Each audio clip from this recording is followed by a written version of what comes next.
This bad boy is starting early tonight. I said we are starting early tonight. I had this thing scheduled for 10:05, but the Raptors get roughed up by the New York Knicks, 112-95 in New York. And to be completely honest with you, I think this game went exactly how we thought it was going to go. This wasn't anything special. This was nothing out of the ordinary for the Raptors going up against the New York Knicks. This game went exactly as planned. And a big part of the reason it went that way is because you were missing Colin Boyles in this game. You're missing Emmanuel Quickly and you're missing RJ Barrett. So those are three of your best players out of your lineup. They are not playing in this game. And the Knicks meant business because they wanted to stay in that 3 seed, right? And with that being said, the Cleveland was playing Atlanta in this one, and Atlanta was just completely just smoking Cleveland in this game. And so the New York Knicks will stay in third. And it looks like the Raptors are going to be going up against the New York Knicks in the first round. They have one more game. They'll be playing against Brooklyn in that first on Sunday. And that'll be it from there. I'm assuming, which you can never assume, but I'm assuming they're going to beat the Brooklyn Nets because the Brooklyn Nets are tanking. Everybody's going to be in the lineup, and the Raptors are going to come out and fight like hell to beat the Brooklyn Nets, which will probably kick their ass in that game and secure the 6th seed without having to go through any of the play-in, which you don't want. And that's what we're all going to be expecting on Sunday. So look out for that because I'm pretty sure that's what the outcome is going to be. Immediately when I'm watching this game, all throughout this game, I'm thinking, all right, what are the Raptors going to do here? Because right now you're thinking, okay, this is who we're going to be going up against. You're going to be going up against the New York Knicks. How do you beat them? Who's the team you want? If you can get the ideal matchup with anybody watching right now, what would be the matchup you want? To me, and it's funny because Leo was talking about this in pregame with Kia Nurse, and I heard Jack allude to it at the end of the game as well. And I said this, and I was talking about this in the comments from the last show. If I'm the Toronto Raptors going into the playoffs, I want the New York Knicks in the playoffs. I want the New York Knicks in the playoffs. And you guys are probably saying, Mike, what the hell are you talking about? The New York Knicks, we're going to get our ass kicked out here. Listen, you're going into the series with house money. You're going into the series with house money. What does that mean? Nobody's expecting you to do anything against the Knicks anyway. Nobody's expecting you to do anything. Everybody's expecting you to go into that series and get blown out of the water. The expectation is that the Raptors go into that series and just get absolutely steamrolled. Just go in there and just get crushed, just bullied.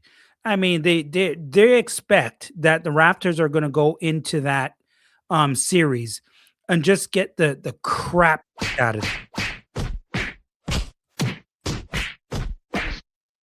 That's what everybody's saying. And so how does that help the Raptors? Okay, I understand that, Mike. How does that help the Raptors? What I'm saying is the Raptors don't have any expectations in that series. There's no pressure on them. Everybody's expecting them to get their ass kicked anyway. So why not go into a series with no pressure? It's not like you're a team that's built to win the championship. It's not like anybody's expecting you to be in the conference finals like the Knicks. There's no pressure on the Raptors going into the series against New York in the first round or whoever the hell else they play. It's most likely going to be the Knicks, so we'll just stick there. There's zero pressure on the Raptors. Anything that they can do, anytime they play well, if they can manage to even get a win, that's just more credit that's going to be put on the backs of the Raptors because everybody's expecting them, like I mentioned, to get crushed anyway. So that's why I would prefer to go into a series against a team like the New York Knicks. All the pressure's on the Knicks. All of the pressure is on the Knicks, and that's against any team that they play. because the Knicks, especially this year, it's open. It's open. Anybody can come out the East. And by anybody, I mean Detroit, Boston, the Knicks, and possibly Cleveland. It's going to be one of those teams. Trouty, you'd rather win a series personally? Who are you going to win against? Who are you going to win against? You're not beating Boston. We know that. We're not going to be beating Detroit. You think you can beat Cleveland? You ain't beating Cleveland. I'll tell you that much. Maybe you might get a game. Maybe two. Realistically, the Raptors, they're not beating anybody in that top four. You want the superfan Mo says, I want Cavs so bad, but not going to happen at this point. Doesn't look like it. Miami, Tep, and what the heck? I'm going to just put this up because comments are coming in and it's going all over the place. Excuse me. Miami is fighting for home advantage in the 9-10 game. Atlanta plays Miami, so we could slide up. Interesting. That is true. That is true. Thanks for pointing that out. So, yep, Ash YI4TW. Oh, Raptors, I know. Mo snapped here. F New York. She said it like Masai Ujiri when he was on the stage talking about Brooklyn. The Raptors, let's talk about this game. Let's talk about this game and then we'll get into some things while we're going over it. So, once again, and I've asked this question many times talking about this team, what are your expectations here? What are your expectations for the Raptors in the first round, regardless of who they play? How do you think the series would go? You guys put it in the comments and I'll put it up on the screen for everybody to see. What do you think happens if the Raptors go up against the Celtics? And then put what you believe the series would be. Do you think it would be a sweep? Do you think it would be a gentleman sweep, 5 games? Do you think it would go 6 games against New York, 4 games against New York, 5 games against Cleveland? Do you think it'll go 6 games against Detroit? What are your predictions on what would happen? Shout out to Ash YI4TW for the super chat. You know what I got to do for you now, Ash YI4TW. What do you guys think would happen against these other teams with these series? And so put that in the comments and I will put that up on the screen for people to see. And then I will go over it as soon as I start talking about this game. And then we'll look at some of the box score. We'll look at some of the team stats as well. And then I'll get to some of your comments on what these your series predictions would be against each of these teams. So like I mentioned in this one, no Quickly, no CMB, and no RJ Barrett in this game. So your starting lineup here was Jacoby Walter, Jamal Shed, Scotty Barnes, Ingram, and one Jakob Poeltl. And so, first of all, when the Raptors started this game, okay, they looked absolutely petrified. Just petrified. They were just shaking in their damn boots. I mean, Cat had a nasty one-handed tomahawk to make it 7-3, and then immediately a timeout is called by Darko Rajakovic, okay? And we had a Scotty turnover, then we had an Ingram turnover, and then the ball was fumbling around in Poeltl's hands, and that's with 9:48 remaining in the first quarter. So this game has barely even started before the ball is just fumbling around everywhere. They had 4 passes that were deflected out of bounds with 8:30 remaining, which tells me you're scared and you're unsure of what you really want to do out there. And then subsequently, the Knicks end up going on a 12-0 run with 6:30 remaining in the first quarter. The only guy who didn't look afraid out there to me was Jacoby Walter, who ended up with 8 points. He was 2 of 2 from 3-point range with 4:21 remaining in that first quarter. Mobo was getting some burn in the first quarter. AJ Lawson was getting minutes in the first quarter. And that is with 2:51 remaining. But the Raptors defense did pick up towards the end of the quarter. They were a bit more physical. They were being accountable for the man staying in front of them. And it was a 1-point ball game going into the second quarter. And that's from fighting back from a 14-3 deficit. And so the Raptors did some good things out there and they were hanging in there tough in that first quarter. But that was pretty much all she wrote from there. Okay, it did not go well after that. And I talked to you about Jacoby Walter. Jacoby Walter in this game played 29 minutes. He had 15 points. He was 5 of 9 from the field, 4 of 7 from 3-point range. And so Jacoby Walter, Jacoby Walter was playing pretty well. And I really like Jacoby Walter. We've talked about this a lot. He's one of those guys you're going to have to count on for shooting. And, because honestly, the Raptors just don't have shooters. And overall, because of that, he's one of the guys. I mean, you ain't getting nothing from Grady Dick. Tonight's probably the last game you'll see him play. I mean, maybe you'll get some burn if you're blowing out the Brooklyn Nets on Sunday. But, I mean, really, we're going to see Grady Dick against in the playoffs. Not going to be seeing Grady Dick in the playoffs. It's probably the last time we've seen him play all season. But Jacoby Walter, I thought, was pretty decent tonight.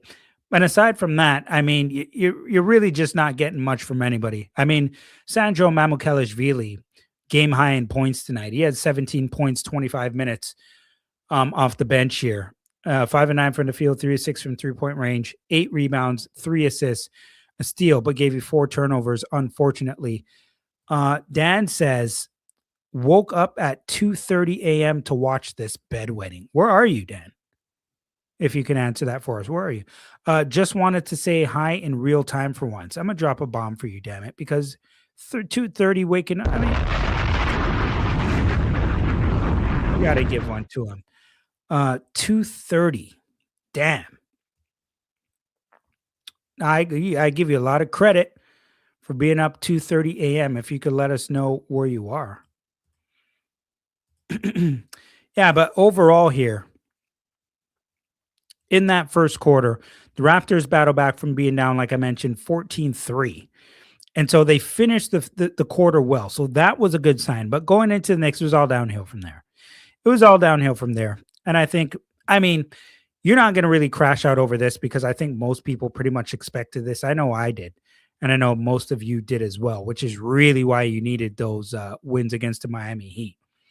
But the Raptors' first field goal in over 4 minutes, going back to the first quarter, they score with 9:04 remaining in the second quarter.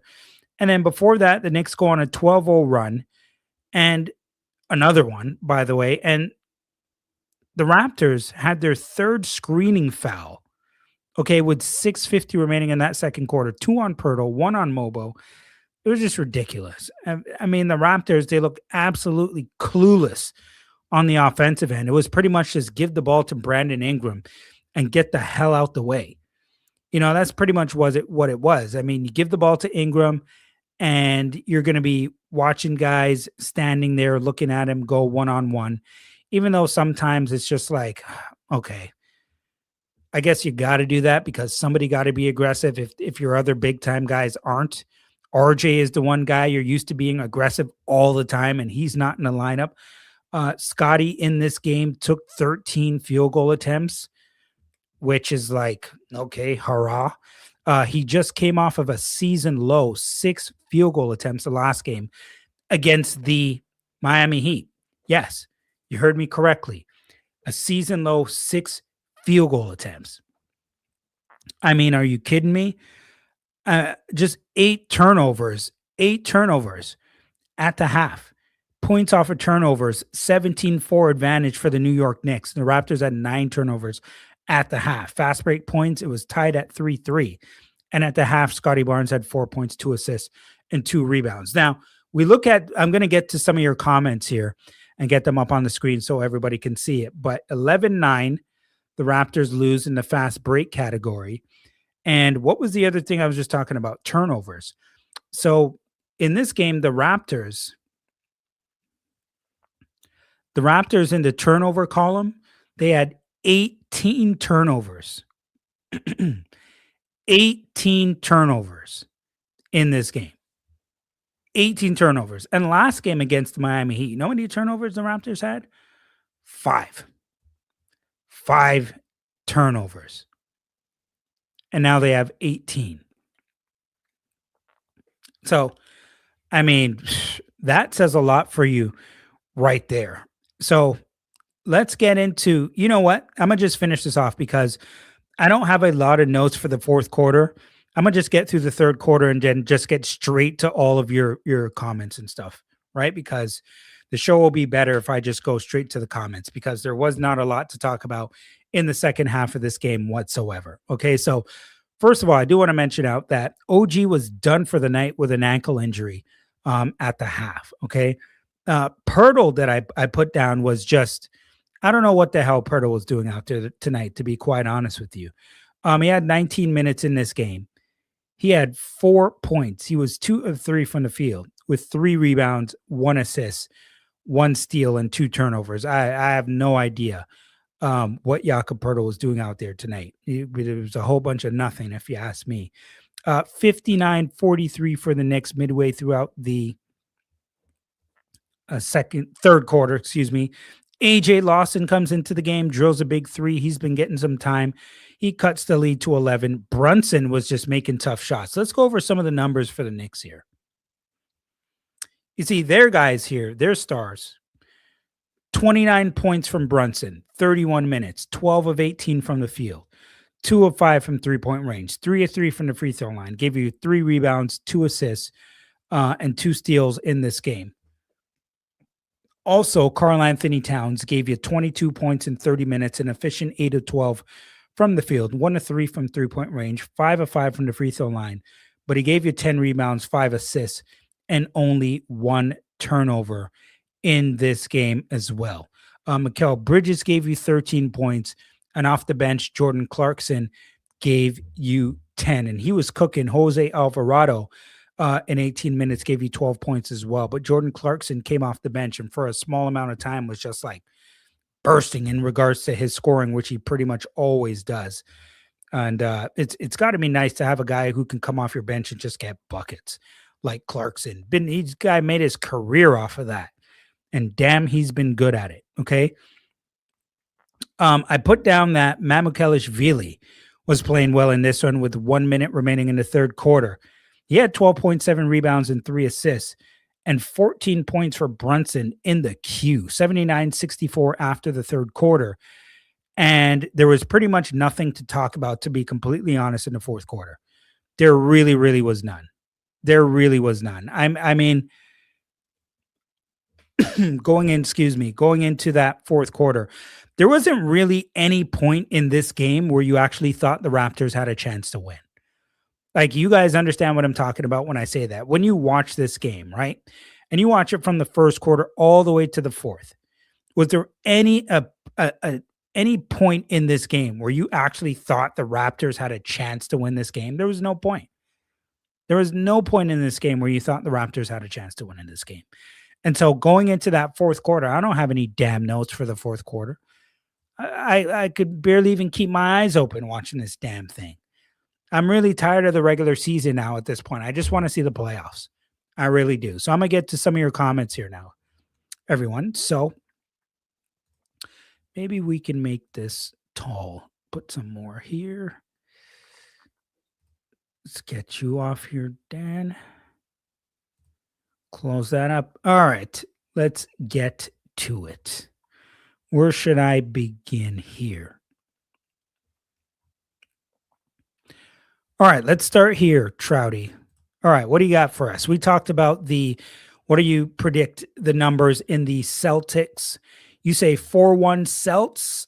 You know what? I can go along with that, but I think it would probably be a sweep. But 4-1, I could see that, but I would go with a sweep for the Raptors and Celtics in this one. Jarrett, we went from sweeping Miami to getting swept by the Knicks. It's a vicious cycle. You got that right. You're absolutely right about that one. We just talked about sweeping Miami, and then you get swept in what, 5 straight games by the Knicks? Um, let's go to the real truth. 5:33. Let me open up my screen here so I can see everything. Mike, we all know Raps aren't mentally tough and lack commitment leadership. I'm more interested in the offseason changes to address team needs. Completely agree. Completely agree. I mean, who are we kidding here, right? I just, to be completely honest with you, like, I agree with that, and I'm more interested in that as well. There's just something I really like about watching a team get exposed. Not just specifically with the Raptors or anything like that, just any team. And so and when you talk about those changes being made, right? They're even more glaring if you get swept in a series. It's not going to tell us anything we don't already know, but it just puts more emphasis on it. Um, I'm going to go back to Michael JP3QE. RJ makes the offense go. He's just aggressive all the time. He's aggressive all the time. He may not like some of the shots that he takes, and we all don't. Not all of them, but there are a lot of shots that we probably see RJ take that we don't like. But you never have to try to get the guy to shoot. Like, you don't have to be like, here, please, RJ, can you be aggressive and get shots up? That never happens. It never happens. He plays, he tries to get buckets, he's aggressive to the point where at times he's streaky and just lights teams up. And it works for the Raptors right now. I guess with the way the team is built or structured, you don't really have anybody else besides RJ, Scotty, and Ingram who are really going to go out there consistently and get buckets for you. So when RJ does it, it's good to see. Cavs superfan Mo official says, Cavs, Raptors, 4-2 Raptors would shut down Mitchell. Take me 2 years back. Seems terrible. Mo, you think the Cavs Raptors would shut down Mitchell? I highly disagree. Mitchell would just light the Raptors up. I think, could be wrong, but that's what I would assume. But I would say if the Raptors have a chance against anyone, I would say probably their best chance is against Cleveland out of any of the other teams. I don't think they have a chance against New York. I think you just get destroyed by Boston. Detroit is just, they're a bit too gritty, grimy, tough. I think Raptors have talent and that they can match them talent, but from a mentality, from a culture standpoint, toughness, you're not going to be able to rock with those guys.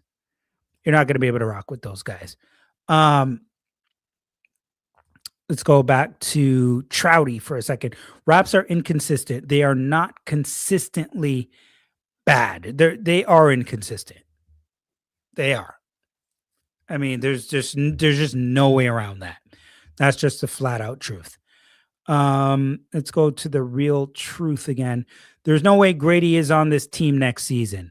He has been the biggest Raptor draft bust in a while. Has he been?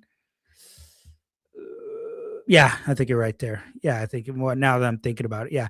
To possibly save his NBA career, he needs a new team organization. You could be right. I think they may move on from Grady. I wouldn't be mad if they did. I could probably care less, to be completely honest with you. We'll see what happens, though. Let's go to Jarrett again. I really hope we match up against Cleveland. A series against New York would not be fun. Completely. Yeah, I can see that. I do think it's going to be the Knicks, but you do have a better chance against the Cleveland Cavaliers. So, Jarrett and superfan Mo, you are right about that, in my opinion, for sure. Real truth. Pirtle was awful. Nothing happened that we didn't expect tonight. Completely agree. I think we all pretty much expected everything that we saw in this game. Going back to the team stats for a second, Raptors shot just 26% from 3-point range in this game. They were 8 of 31. 8 of 31 from three-point range. No, sorry, excuse me. The Knicks were 8 of 31.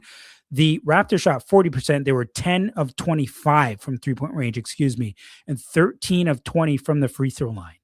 Okay, they were out rebounded by 5 in this one, 37-32. They had 2 more offensive rebounds than the Knicks in this game, 23 assists on 36 made field goals in this game. 36 of 73 and 41 of 75, which is pretty low compared to what we've been seeing in a lot of games in that 70 range mark for field goal attempts in this game. Still want to make sure that the Raptors, when these playoffs start, get out and run like hell. Run like hell, because I am still not sold on this damn Raptors offense. And so before we even get a chance to set up and start going into your offensive half-court schematics, I just want to see you get out and run. Because like we've always talked about, the Raptors are leaders when it comes to fast break points. Let me see some of the other stuff we get. Needed CMB for some physicality. 100% correct. 100% correct here. Let's go to SP.007. Darko wants the Knicks. We can easily beat this team if we're healthy. Absolutely not. Absolutely not. And the reason I say absolutely not is because you said easily beat. If you were to somehow get past the Knicks, you would have to scratch, claw, fight, pray, eat vitamins, drink your milk. You'd have to do everything. And I mean everything possible to beat the Knicks. Now, I do have a question since you bring that up, right? I see the path to victory. Well, I'm glad you see the path to victory because, damn it, somebody has to be optimistic. It's not impossible, very unlikely, but it's not impossible. But I do have to say this. Has the New York Knicks seen the Raptors healthy at all this season? Can somebody answer that for me? I don't think the Knicks have played the Raptors healthy, completely healthy, like a full roster this season. I believe when we played them earlier, did we have either Barrett missing or Pirtle or Quickly or CMB? But I'm pretty sure every time we've gone up against the Knicks, they've never had a full Raptors lineup, which is interesting to me. So I really just want to see that series. I really just want to see it because I'm just looking forward to seeing this team back in the playoffs again. And with what is going to happen to them in the first round, the changes that are coming are what excites me the most about this entire off season coming for the Raptors. But before we get to that off season, let's see what happens here in the playoffs first. We still got a matchup on Sunday against the Brooklyn Nets. And so we got to get through that first before we even jump to through all the other stuff. And not only that, we got to see what the results are from all these other games. And let me pull some of these things up here and what some of the results were for some of these other games. So we have, what do we have here tonight? We got a bunch of games done already. Orlando absolutely smacks the Bulls, 127-103. What else do we have here? Boston absolutely crushes the Pelicans. My goodness. 144-118. The Philadelphia 76ers win against the Indiana Pacers, 105-94. And the Atlanta Hawks absolutely crushed the Cavs in this game. And let's see what was going on here. Who played, who did not? Okay, so Donovan Mitchell did not play in this game, but it looks like everybody else did. Harden played. Mobley played in this game. Strus is back. He played in this game. Anyway, the Atlanta Hawks absolutely crushed them, and they needed to get this win. And Nickeil Alexander-Walker is just going absolutely nuts. I mean, he's got to be the most improved player. He's going crazy out here. McCollum had 29 points, 4 rebounds, 4 assists. Dyson Daniels, just Jalen John. I mean, they got some players on the Hawks, boy. I'm gonna tell you that right now. What do we got here from Trouty? Trouty, Knicks were like 6 for 31 from 3-point range. That's not a good team. Zero chance they'll win the East. I think Boston's coming out of the East. That is my pick to come out of the East. Who do you guys have coming out of the Eastern Conference? ATL is in fifth place. I'm reading the real truth right now, by the way. If they beat the Heat tomorrow, which they probably do, they secure fifth spot. Knicks are secured in the third spot, which means it'll be Raps versus Knicks in the first round. Yep. That's the way that I see it. That's the way that I see it. Trouty says the Cavs rested everybody. Yeah, it's that time. It's that time. We are going to have a lot to discuss come 1 week's time. And I'll have some shows for you in the week. I'll probably get some guests on here as well, because there are so many things that we're going to have to discuss in regards to our predictions, what we think is going to happen, who's going to be X factors coming off the bench and all that kind of stuff, and how you think our main guys are going to do. And we can touch on it for just a second before I close this thing out. How do you think Scotty Barnes is going to be in the playoffs this year? How do you think Brandon Ingram will be in the playoffs this year? And you don't have to make it long. You could just let me know. Do you think that guys are going to step up to the plate? Do you think it'll be, underwhelming? They're not going to perform up to what you believe they can? Do you think anybody's going to get exposed out here? Do you think Scotty could be exposed? Do you think Darko could be exposed? Just for example, quickly, do you think it could be somebody coming off the bench? Who do you think might get exposed in a bad way? And who do you think is going to step up that people may not realize? Who do you think? Do you think Barnes is going to step up and go crazy in the playoffs? Do you think he is? I hope he is. I hope he is. Rainbow Six, what's going on? Barnes needs to step up in the playoffs, 100%. 100% in every way. And it's going to be tough because he's going to have to doing a lot of guarding. He's going to have to put points on the board. He's going to have to create. He's going to have to rebound. He's going to have to do a lot. And Colin Murray Boyles is going to have to eat into some of those minutes from Jakob Poeltl. I could tell you that much right now. That's probably going to have to happen because, boy, CMB from a defensive standpoint, and we've talked about this so many times, he is elite. He is strong as hell, and he can move. He's agile for a big dude. Like, he is going to be a major, major factor for the Raptors. Ash YI4TW says, nah, great addition to ATL. 100% agree. I mean, Nickeil Alexander-Walker. If you guys haven't already heard it, make sure you go to my videos. A couple months back, I did a one-on-one interview with Nickeil Alexander-Walker. If you didn't already hear it, go back and see that.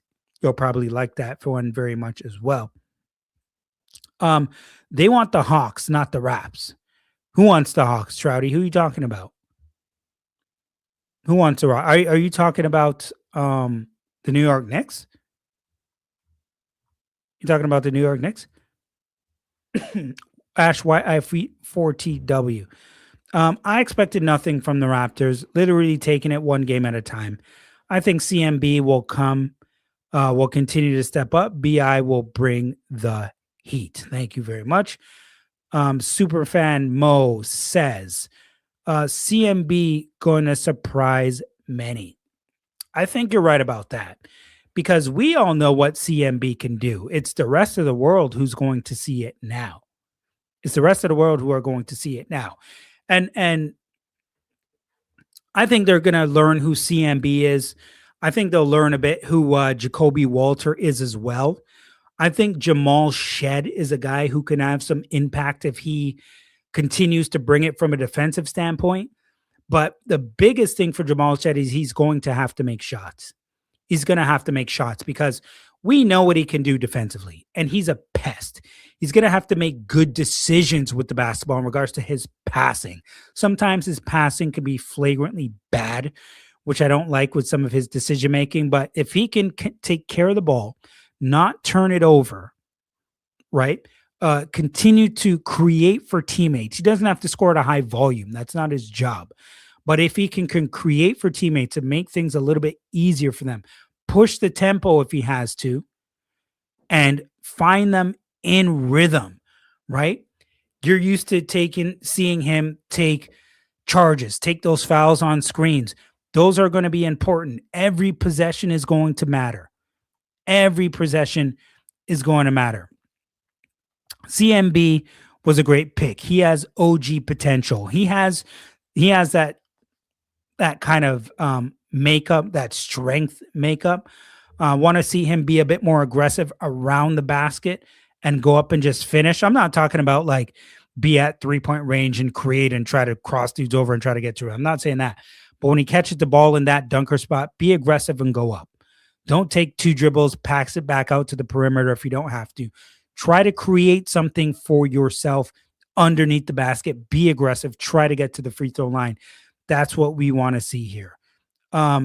Bring Na back home. I was saying that from last year. And now the guy's going crazy. I thought the Raptors last offseason, last year, should have taken a look at Nickeil Alexander-Walker. I talked about this so many times, and now he's just going absolutely nuts. CMB will be number 2 for the team in the long term. He could be 100% right there. I see him starting for the Raptors by next season, depending on what happens with the offseason changes that are going to be made, right? Ash YF4TW, your episode with Na was awesome. Appreciate that. I'm going to drop one for him for coming on and doing that show with me, by the way. Appreciate that. Those who are joining, if you haven't already seen the episode with myself and I'll call it from right now, the most improved player, Nickeil Alexander-Walker, go into my videos from a couple months back and you will see the interview that I did one-on-one with Nickeil Alexander-Walker. The real truth says, I'm more interested in watching the Hawks versus Cavs in the first round. So am I. Series might go to 7 games. As much as I'm disappointed in Grady draft pick, Raps have drafted well. Scotty, CMB, Jacoby. Yeah, I completely agree with you there, real truth. I agree with you there completely. The Grady thing hasn't worked out, but overall, they've done a pretty decent job with their drafting, and I'm hoping they get something really good this season as well. We'll see where those lottery balls draft. Johnny, what's up, my man? Johnny is in the building. Very disappointed in our aggressiveness tonight. Without RJ, you can tell our guys don't have the mindset every game. Yeah, RJ brings like another rough element to the lineup where he's aggressive, getting to the free throw line, super aggressive against the Miami Heat. Really could have been needed tonight again, but unfortunately, the game went the way most of us thought it would. SP.007 says, remember how Vladdy was struggling to end 2025 and went into the playoffs? I see the same for Scotty. I hope you're right, but that did happen big time with Vladdy. I mean, Vladdy had a really rough stretch for a lot of games toward the end of the season. And then the playoffs came, and from game 1, he just went berserk. He went crazy. He was good on both ends, too. He was good in the outfield. He was good at first base. he was really good. 100% right. And I hope I see the same for one Scotty Barnes. I think he's going to step up. I think he's going to step up to the plate. I think he's going to, and it's funny because we talked about this a little bit, and I mentioned to this. At some point, do you think we're going to see Scotty Barnes get angry? Because that's what I want to see. I want to see angry Scotty Barnes. Because if we see an angry Scotty Barnes, an aggressive Scotty Barnes, one that ain't going to be taking no, you know what I mean? You know what I mean? I can't say that. One that ain't going to be taking no, one that ain't going to be taking any of that. I think we're going to see more out of him. Congratulations on another Raptors season, Mike. You know what, Mo? I'm going to drop one for you here. Really appreciate that. This is the first time in a long time, and Mo knows this because I've seen Mo at countless games over the last, I don't know, 12 years. This is different for me. This is the first time I've been home so many times doing this show because I'm not at Scotiabank Arena for all these games. So it is really, really incredible that now this season I've had the opportunity to be doing all of these different shows, man. And I'm absolutely loving it, to be completely honest with you. It's just a different element and it's fantastic. We appreciate you and your content. Thank you very much. I'm gonna drop one for you. And for everybody who has been in the chat, to everyone who's been in the comments, for everybody who's been supporting the show, I gotta say thank you very, very, very, very much. As the regular season comes down to an end, can't do it without any of you, of course. And so I'm not one of those guys who takes you for granted. I'm always speaking to you guys in the comments because, listen, and I've talked to a lot of you about this. I like to be respectful when I talk about the players and the staff, because I work around them. I see them often. And I just know that this is the internet. And I like to be, like I mentioned, just respectful, because a lot of things that you say on the internet, you would never say it to these people's face. You wouldn't say it to their face, right? And so that's why I try to emphasize we have respectful conversations, because at the end of the day, here's what people need to understand. At the end of the day, I can come on here and speak to you guys about the Raptors, the NBA, all of that kind of stuff. And you got to make a show out of it. You got to make it entertaining to some degree, right? And so I can argue about it. I can yell and I can scream and doing all this kind of stuff. Guys, I don't care. Like, none of this is personal to me when I talk about this stuff. When I'm here talking about the Raptors and basketball and all this I don't take any of this stuff personally. We're just talking hoops. We're talking basketball. I like intelligent basketball conversations. That's what I like. And I appreciate that all of you guys are here speaking to me in these comments. And I got to give a lot of credit to all of you for being in the comments so often, show after show after show. The fact that, and listen, I told you guys, right now I'm seeing it's fluctuating, but it's going 9 people watching, 20 people watching, 15 people watching. Guys, I don't take any of you for granted. I'm not one of those people. I don't need 800 people watching me. If you have it, great. No problem. I'm not entitled to anything. None of you guys owe me anything. None of you have to be here. The way I speak to 300 people, 500 people, the way I'll talk to 10,000 people is the way that I'll talk to if one of you are watching or 2 of you are watching. I appreciate it. I'm grateful for all of you. Okay, whether it's 2 of you, 4 of you, 3 of you, you don't owe me anything. You don't have to be here. So I appreciate all of you. I try to be here when I can. A lot of times I just have to sleep early and go to work during the days. You know what, Johnny? You're always here. No excuses. You're always here. Damn it. Well, I'll drop a bomb for you because you're in here often. Jarrett, you know what? I've been seeing Jarrett. I'm gonna drop one for him as well. The Real Truth has been super active over months. So real truth, damn it. You know what?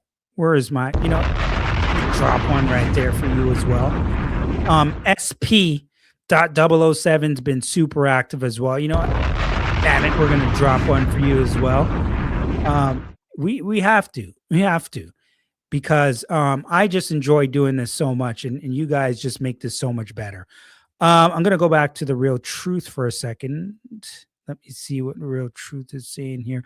Let's not forget the drafting of Siakam, Van Vliet. Raps are great player development during Masai reign, and the team had great chemistry culture. 100% agree. 100% agree. But let me ask you this, real truth, and everybody else. Now that without Masai is gone, right? And you see Bobby Webster there and him running the basketball operations for the Raptors. Do you guys Are you guys worried at all about where the culture currently is with what you're seeing and what you think it may be like going forward? Because I think about that pretty often as well. Um, Hell yeah, Trouty says Johnny. Damn it. Trouty says Mike always keeps it real. It's why the show is so good. You know what? Appreciate that, Trouty, man. Trouty, really, really appreciate you. A lot of these other channels just yells and stuff about the team and intelligent, can get intelligent conversations in. Yeah, I agree. I hear about that a lot. That's kind of the reason I started this channel. And I like some of the other channels and I watch them, because to me, to be completely honest, I'm not one of those people who is like, oh, I try to compete against everybody else.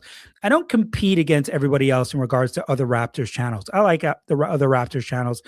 I honestly, I believe personally, I believe the more Raptors channels and content you can have, the better. That's my opinion on that.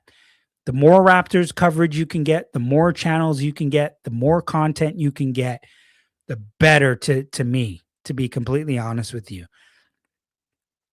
I haven't seen enough of Bobby to know his plan, but yes, I'm worried and missing Masai. I agree with that as well. Raptors have talent. They need to develop an identity. I think that's the biggest thing. They don't have an identity. I've talked about that a lot. And it kind of worries me about the whole identity thing because I believe that and I've mentioned this before, we've all talked about it, that Jekyll and Hyde thing that we see from the Raptors, you don't really know what you're going to get on a night-to-night basis at times, right? Um now continue building. The biggest problem is team culture, chemistry, and identity. I agree with that. I agree with that as well. Going back to Jarrett here for a second. I am very concerned about the future with Bobby at the helm. Hope he surprises us in the offseason. I share that. I share that as well. I think Bobby's a pretty smart guy. He's really smart. I've talked to him. I've been at Scotiabank for years. I've sat down and talked to Bobby before. He is a smart man. I'll tell you that much. He knows the game incredibly well. Absolutely knows what he's doing in terms of the cap and money.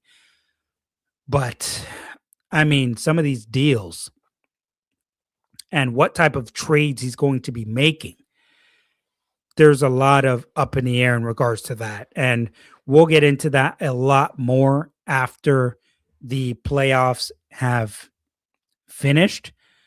But boy, do we have some things to talk about this week before we get into that series. Bobby worked next to Masai for years. He must have learned something. Yeah, 100%. I hope so. The only mistake Masai made was the overpaid contracts.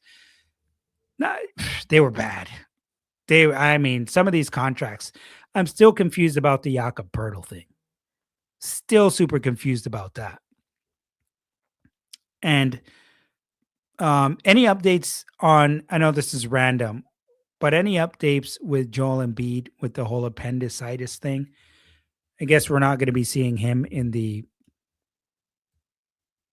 first round of the playoffs at all. At all. But anyway, I'm going to be getting out of here, ladies and gentlemen. Thank you for being with me. We need to discuss some things after the Brooklyn game because after Sunday, that's where the conversations are going to get really real. They are going to be getting super real. This is just a preview, and you guys are absolutely bringing the heat tonight, getting in the comments here. And get into the comments, not just during the show, after the show, if there's anything that you forgot to mention, and I will touch base with you again. But after Sunday, everything hits the fan. Everything hits the fan. There is a lot of stuff that we have to talk about when we know um, in concrete, built in stone, who we're going to be going up against. We're going to be putting out a whole bunch of different scenarios. Maybe I'll have to do shows live so that you can join me and I can interact with you while I'm doing the show so we can have our conversations going back and forth.